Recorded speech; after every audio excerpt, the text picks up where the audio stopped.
दिल्ली में बीजेपी को अपना नया बॉस मिल गया है और इधर हिंदी पट्टी के सबसे अहम राज्य में अब चुनाव की आहट दिखने लगी है। हम बात यूपी की कर रहे हैं। यूपी में अगले साल विधानसभा के चुनाव होने हैं और उस चुनाव से पहले सपा अध्यक्ष अखिलेश यादव की टेंशन बढ़ गई है। लेकिन उस टेंशन के पीछे की वजह इस बार बीजेपी नहीं बल्कि असदुद्दीन ओवैसी की पार्टी एआईएमआईएम है। एआईएमआईएम कैसे सपा की मुसीबतें बढ़ा रही है और ऐसा क्या हुआ कि राजधानी लखनऊ में अखिलेश यादव को अपने सांसदों की बैठक बुलानी पड़ी, सब कुछ इस रिपोर्ट में देखिए। सियासत में हार के भी डर से बड़ा एक डर होता है और वो डर होता है अपनी बनी बनाई सियासी जमीन को खोने का। जब बात कोर वोटर्स पर आती है तो फिर बंद कमरों में बैठकों का सिलसिला शुरू होता है। यूपी में बीते 9 सालों से सत्ता से बनवास झेल रहे अखिलेश को अब अपनी सियासी जमीन खिसकने का डर सताने लगा है।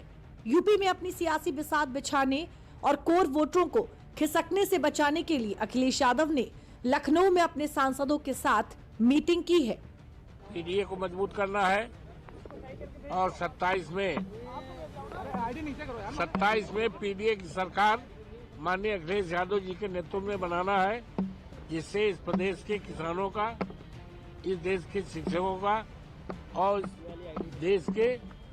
इस प्रदेश के नौजवानों का भला हो सके। सियासत में कई दफा बयान अरमान को जाहिर नहीं करते हैं। सपा भले ही इस बैठक को तैयारियों का नाम दे रही है, लेकिन इस बैठक की गहराई में वो सच है जिसका आईना एआईएमआईएम ने सपा को कई राज्यों के चुनाव में दिखाया है। चाहे बिहार हो या महाराष्ट्र, दोनों ही जगह असदुद्दीन ओवैसी की एआईएमआईएम ने सपा की नींव हिला के रख दी है। महाराष्ट्र के निकाय चुनावों में सपा को बड़ा झटका लगा है। असदुद्दीन ओवैसी की पार्टी एआईएमआईएम ने सपा के वोट बैंक में सेंध लगाई है। मुंबई के मुस्लिम बहुल इलाके में एआईएमआईएम ने सपा को किया ध्वस्त। मुस्लिम बहुल इलाकों में सपा का वर्चस्व हुआ करता था। 29 नगर निगमों और नगर पालिका में ओवैसी ने जीती 125 सीटें। समाजवादी पार्टी 2 सीटों पर ही जीत दर्ज करा पाई। एआईएमआईएम ने बिहार के सीमांचल की 5 सीटों पर जीत दर्ज की थी। दरअसल मुसलमान और यादव सपा के कोर वोटर माने जाते हैं।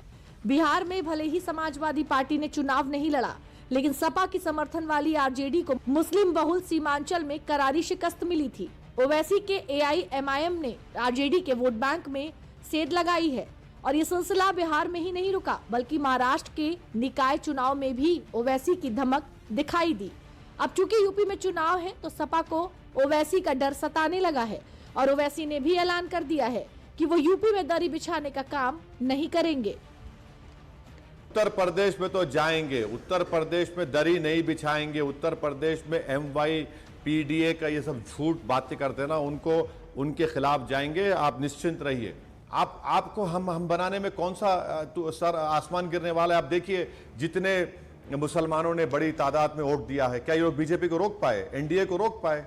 देखिए, अगर आपको ये लैला पसंद नहीं है तो आप आगे बढ़िए, मुझे कोई एतराज नहीं है। हमने खड़े होकर कहा कि याद रखो, सरकार बदलने से हालात नहीं बदलेंगे।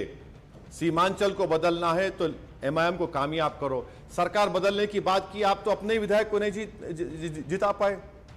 ओवैसी की सपा के खिलाफ ये खुली बगावत अखिलेश यादव के लिए चिंता का सबब बनी हुई है। दरअसल यूपी में कई ऐसे जिले हैं जहां पर मुस्लिम आबादी 30 से 50% है और यह आबादी किसी भी दल के लिए निर्णायक की भूमिका निभाती है। सपा खुद को मुस्लिम वोटों का अलमबरदार मानती है। ऐसे में यूपी की सियासत में अगर ओवैसी का दखल बढ़ता है तो इसका सबसे ज्यादा नुकसान सपा को ही होगा। बिहार के बाद महाराष्ट्र में ओवैसी ने बढ़त हासिल की। एआईएमआईएम ने इस जीत से सपा की बेचैनी बढ़ा दी है। ओवैसी यूपी विधानसभा चुनाव 2027 के लिए तैयार नजर आ रहे हैं। 2022 विधानसभा चुनावों में एआईएमआईएम ने सपा को पहुंचाया था नुकसान। यूपी में कई सीटों में मुस्लिमों की भूमिका निर्णायक होती है। महाराष्ट्र की तरह ओवैसी का नैरेटिव यूपी में भी सपा को नुकसान पहुंचा सकता है। सपा की इस बैठक के मायने क्या हैं, ये समझने के लिए हमारे डीडी यूपी संवाददाता अभिषेक मनी त्रिपाठी ग्राउंड जीरो पर सीधे सपा कार्यालय पहुंचे। 2027 चुनाव का बिगुल बज चुका है। इस समय हम राजधानी लखनऊ के सपा मुख्यालय पर मौजूद हैं और अखिलेश यादव इस समय अपने सभी सांसदों के साथ अहम बैठक कर रहे हैं। हम आपको दिखाना चाहते हैं इस समय सभी सांसद जो हैं वो पहुंच चुके हैं और लगातार बैठक का दौर चल रहा है। आप देख सकते हैं तमाम कार्यकर्ता भी यहाँ भीड़ लगाए हुए हैं, क्योंकि आने वाले 2027 की चुनाव की क्या कुछ रणनीति होगी, क्या बारीकियाँ होंगी, उस पर भी बात करेंगे। और ये भी अंदाज़ा लगाया जा रहा है कि SIR मुद्दे को भी लेकर तमाम चर्चाएं होंगी। लेकिन लगातार अगर बात करें 2027 चुनाव एक बड़ी रणनीति को लेकर बात होगी कि गठबंधन, इंडी गठबंधन की जब बात आती है तो गठबंधन में किस तरह से क्या कुछ रणनीति होगी, इसको लेकर भी चर्चा होगी। कि अचानक से अहम बैठक बुलाने का साफ मुद्दा है कि जो तमाम बड़े मुद्दे हैं उनको लेकर के चर्चा होगी। हालांकि अखिलेश यादव की इस बैठक को लेकर जब DDUP संवाददाता पूजा पांडे ने बीजेपी से सवाल किया तो बीजेपी ने बैठक के इतर समाजवादी पार्टी की नीति और नियत पर ही सवाल खड़े कर दिए। अखिलेश यादव की तमाम सांसदों के साथ जो बैठक है वो 2027 के संकेत को लेकर कहा जा रहा है। इस संदर्भ में भी क्या कुछ आप करें? देखिए, कोई भी राजनीतिक दल हो, उस राजनीतिक दल के लिए बैठकें हों, इससे ज़्यादा महत्वपूर्ण है कि उसकी नीति और नीयत कैसी है। समाजवादी पार्टी समाज को बांट कर राजनीति करती है। वो PDA की बात करती है जिसमें बहुत सारा समाज उनके अपेक्षा में नहीं है। वो समाज को बांट कर राजनीति करती है। मुझे लगता है कि बांट कर राजनीति करने वाले राजनीतिक दल सफल नहीं हो सकते। समाज को साथ लेकर चलने वाले राजनीतिक दल ही सफल होते हैं।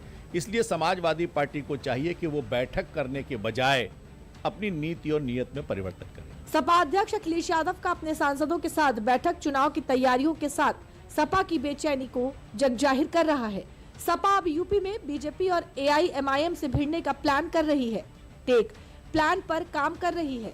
अब सपा की ये रणनीति कितनी कारगर साबित होती है, ये आने वाला वक्त ही बताएगा। अब खबर लखनऊ से है।